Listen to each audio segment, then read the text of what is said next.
Braden, 2 home runs. Got to ask, did you have a favorite between the two? I think it's always more impressive to be able to drive to the backside, so I'd say the first one was definitely more my favorite. And just tonight, or excuse me, this afternoon, what was just kind of working for you so well at the plate? Yeah, just kind of trusting in everything I've built up to this moment and just being able to see and react to what I'm seeing. And I got a lot of fastballs, and that's what I enjoy swinging at, and so it was very fun.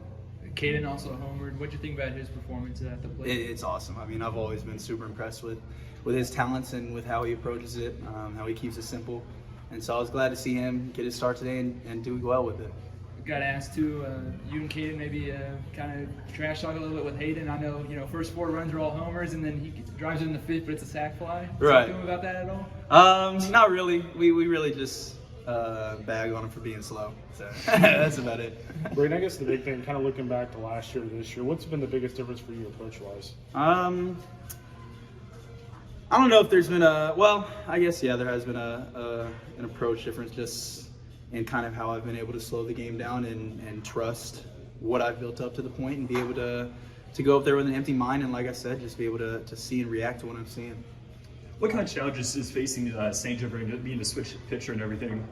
Yeah, I think going into every single conference game, it brings a challenge because these guys are on the weekend for a reason. He's got a really good heater, and he's got a really good everything. I mean, he throws with both arms, so it's definitely an interesting way how you've got to attack it. But like I said, we see so many pitches and we hit so much that we just got to trust what we've built up to, and so it can't be any harder than the training that we put ourselves through. It was your first time kind of facing your hometown team. What were kind of the emotions of seeing Mississippi State from Mississippi?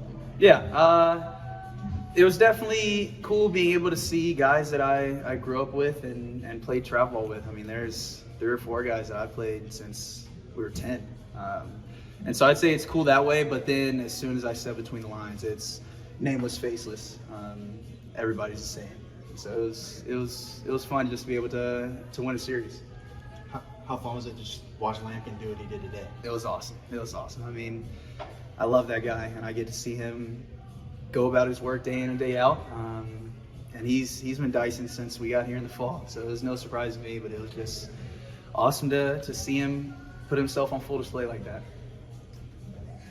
Oh, go ahead. Well, I know you're as a player, you're locked in every at bat, but like when you go to the plate, when you're on this kind of heater offensively, do you ever kind of take a step back and kind of listen to the buzz when you go to the plate? I mean, there's a different buzz when you go to the plate versus maybe some guys lower in the order. Right. You ever notice that? Sometimes, Yeah. sometimes. But then I also got to make sure to rein it in and get locked back in and empty the mind on the task at hand, just because it's already hard enough to hit a fastball coming in at 96, and so I got to be as empty as possible. But I definitely enjoy taking a minute to listen to the crowd.